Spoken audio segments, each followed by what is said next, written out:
Have you ever been told you're not good enough? That you're too small, too quiet, too different to achieve your dreams? Well, let me tell you a story about a woman who heard exactly that, and what she did next will give you chills.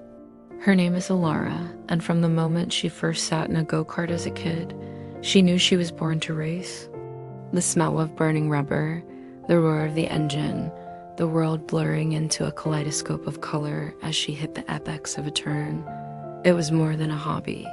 It was her lifeblood. She spent every spare moment at the track, her small hands expertly maneuvering karts, then junior cars, then finally, the powerful machines of the semi-pro circuit. She wasn't just good. She was a prodigy. Her secret? She didn't just drive the car, she felt it. The engine was an extension of her heartbeat, the tires an extension of her feet. But in a world dominated by towering figures and brute strength, Alara stood out. She was petite, with the quiet intensity that people often mistook for timidness. She let her driving do the talking.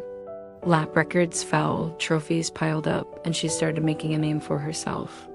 Yet, for every person who admired her skill, there were two who whispered behind her back. She's too small, she won't handle the G-force, it's a fluke. One sweltering afternoon, under the relentless sun at a qualifying event, the whispers became a direct confrontation. She was prepping her car, meticulously checking every detail, when a shadow fell over her. She looked up to see a giant of a man, a rival racer named Rex. He was everything she wasn't: tall, broad-shouldered, with a booming voice that commanded attention. He looked down at her, a smirk playing on his lips, and said, "You know, you're a decent driver for your size, but you're just too small to be a serious contender. This is a big boy's game." A hush fell over the nearby pit crews. All eyes were on Alara. This was a direct challenge, a public dismissal of everything she had worked for. The air crackled with tension. Alara felt a flash of anger, but she pushed it down. Getting angry was a waste of energy. She simply looked up at him, her gaze steady, and offered a polite, almost imperceptible nod. She didn't say a word. She just turned back to her car, her focus absolute. Rex laughed, a loud, condescending sound that echoed in the garage. He shook his head and walked away, confident he had put the little girl in her place. He was up next for his qualifying lap. He roared onto the track, his driving style aggressive and forceful, muscling the car through every corner. He posted a blistering time, the fastest of the day so far. He climbed out of his car, basking in the applause, shooting a triumphant glance toward Alara's pit. Then it was her turn. As Alara strapped herself into the cockpit, the world outside disappeared. The sneers, the doubts, Rex's condescending voice, it all faded into a dull hum. There was only her, the machine, and the ribbon of asphalt ahead. The light turned green. Her start was flawless. Where Rex had used brute force, Alara was a study in precision and grace. She was a surgeon, not a butcher.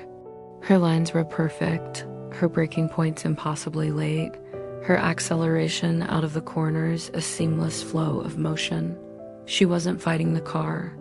She was dancing with it. To the spectators, it looked almost effortless, deceptively smooth. They watched the timer, their eyes wide with disbelief. She crossed the finish line.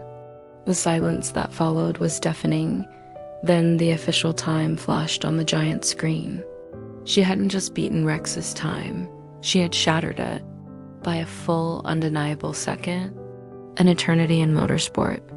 A collective gasp went through the crowd. Jaws dropped. People who had been whispering doubts were now staring in stunned silence. Rex, who had been preening by his car, froze.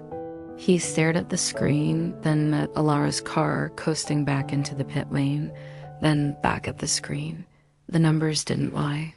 His face went from smug confidence to shock, then to pure, unadulterated disbelief. He couldn't comprehend it. How? How could someone so small generate that much speed? Alara unstrapped her helmet, her hair damp with sweat, her expression calm.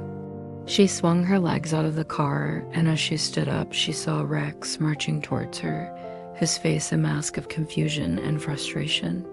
He stood in front of her, the same towering figure as before, but the smirk was gone. "How?" he stammered, gesturing wildly at the scoreboard. "That's impossible. I'm stronger. I can handle the car better." "How did you do that?" Alara finally looked him in the eye. She let the silence hang in the air for a moment, letting her victory sink in. Then, with a voice that was quiet but resonated with unshakable confidence, she said, "I don't race with height. I race with heart."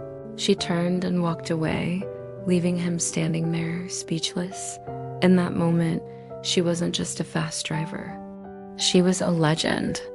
She had proven that true strength isn't measured in inches or pounds. It's measured by the size of your will, the depth of your passion, and the courage in your heart. It is a reminder to all of us that the biggest limitations are the ones we let others place on us.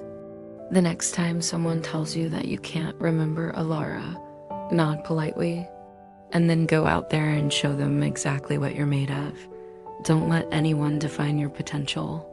Your passion, your dedication, your heart, that's your superpower. Thank you so much for watching.